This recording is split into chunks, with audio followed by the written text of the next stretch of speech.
Hey, hello BAT students. Um, let's talk about the TPR.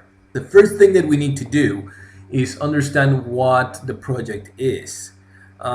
Essentially, it should be a short overview of a conservation technology of your choice presented using some sort of web-based media. The important, or one of the important words here is that it's short. It's not expected to be an exhaustive document or an exhaustive presentation. Um, It is also, as we see it, a practice assignment to prepare you to create your EcoSpot later into the semester. And it is an assignment in which the amount of effort will be considered for your grade. That is essentially true to pretty much every assignment that you will be doing for your online courses. But here especially, I expect to see that you actually did more than the minimum in creating your TPR. What it is not is an exhaustive explanation of the technology and all of its applications. It's also not a summary including more than one technology. The idea is you pick one technology and then you go with it. You don't have to extend yourself towards more than one. And it's also not a perfect display of the use of that particular media that you picked.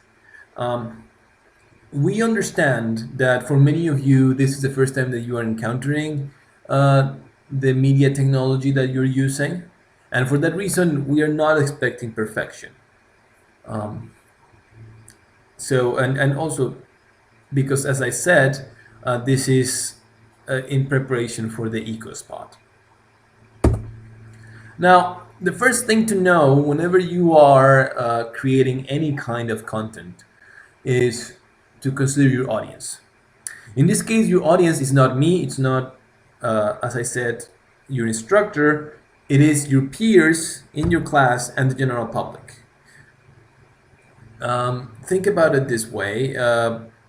Your project should be something that you could share with someone outside of the class and that they would enjoy watching and that they would get informed by doing that. So try to think about the kind of project that if you were the one listening or looking at it, you would enjoy.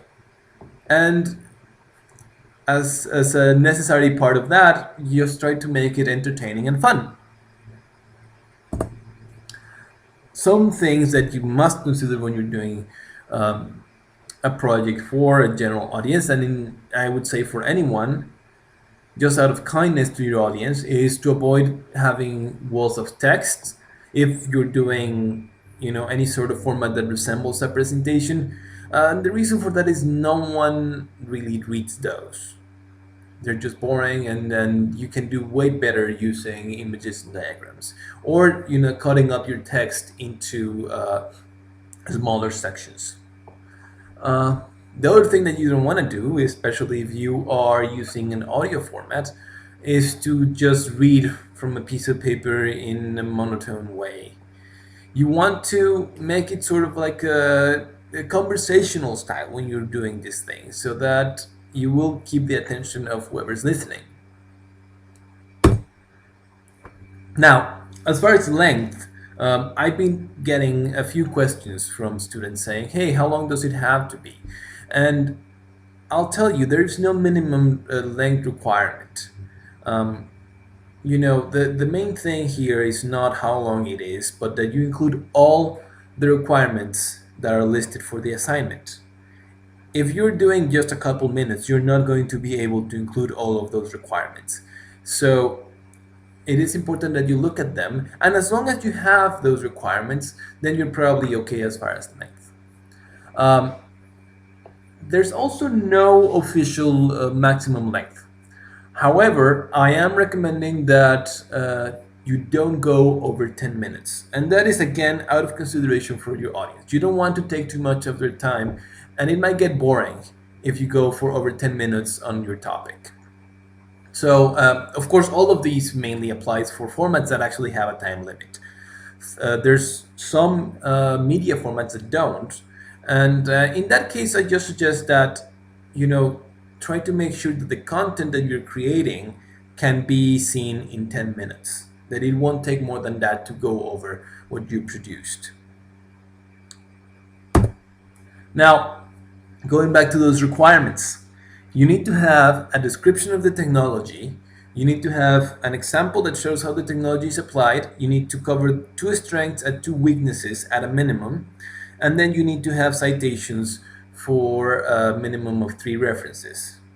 You can find these requirements in the to-do in which you selected your media, technology, and the topic for your TPR. Now, because those are the requirements, I think the easiest way to go about creating your project is to have that kind of progression in which you have like sections that cover each one of them. So you would start with the description of the technology, then move over to the example, then to the strengths and weaknesses, and then to the references. So for the description of the technology, you will essentially use simple language to explain how the technology works and what it does. We also ask you to provide an example of its general uses. Here, it's not the specific example that you will provide later. It's more just telling what the potential is. So you can say, this technology is used to track the movement of large animals, or this technology is used to know the location of fish in a lake, for example. You don't have to go into the specifics at first. Now, for visual media, which many of you are working with, it's a good idea to have a diagram to explain how things work. If there's no diagram or you can't find one online, there's always a possibility of just making one, using like shapes or even drawing one by hand and then scanning that. And this part about using a diagram is just a suggestion, but it certainly helps your audience understand what you're talking about when you have something like that. So just consider that. Moving on to the example that you're going to include in your TPR, this is a specific case of how the technology is used or could be used for conservation. My recommendation is to go and find a study that has been done using that technology. We require you to select an example that is relevant in your area or that might be of special interest to you or your master plan. You can also, if you have any personal experience with the technology, you may also include that there. You may also talk about your personal experience. Now, my suggestion to make this part easy is, and to make it easy to understand by your audience, is to present the example as a narrative, as a sort of story. So let me explain what I mean by that. You don't want to only say the technology has been used to detect the movement of fish in the Big Lake region. That doesn't tell me much. It doesn't tell me why we would want to know the movement of the fish, or why we care about the fish in that region, or what we learned from using the technology. Instead, it would be much better if you could say something like, fish in the Big Lakes are threatened by such and such issues, and then this group of scientists were wondering about their migration patterns. Then you go on to explain how the technology was used, and then going to saying, okay, they discovered that whatever it is they discovered, and finally you give a short conclusion. You might notice that all these things that I'm mentioning are essentially what you would find in each of the sections of a scientific paper. And one way to make this easier for you, if you're using this kind of storytelling, is take an abstract, because it's going to have all the important information, and work from that to create sort of that short narrative. Then we move on to the strengths and weaknesses. This is pretty straightforward. You need to have a minimum of two, but you can also include more if there are more. And of course, they have to be related to conservation, wildlife monitoring, or ecology. References. References are important in that a lot of people end up losing points because of the references. So take special care on having them as required. There, there is a requirement for 3 to 6 citations of primary peer-reviewed sources. By primary peer-reviewed sources, we mean articles from scientific or professional journals. There's other sources that you might include, but those do not count towards that minimum.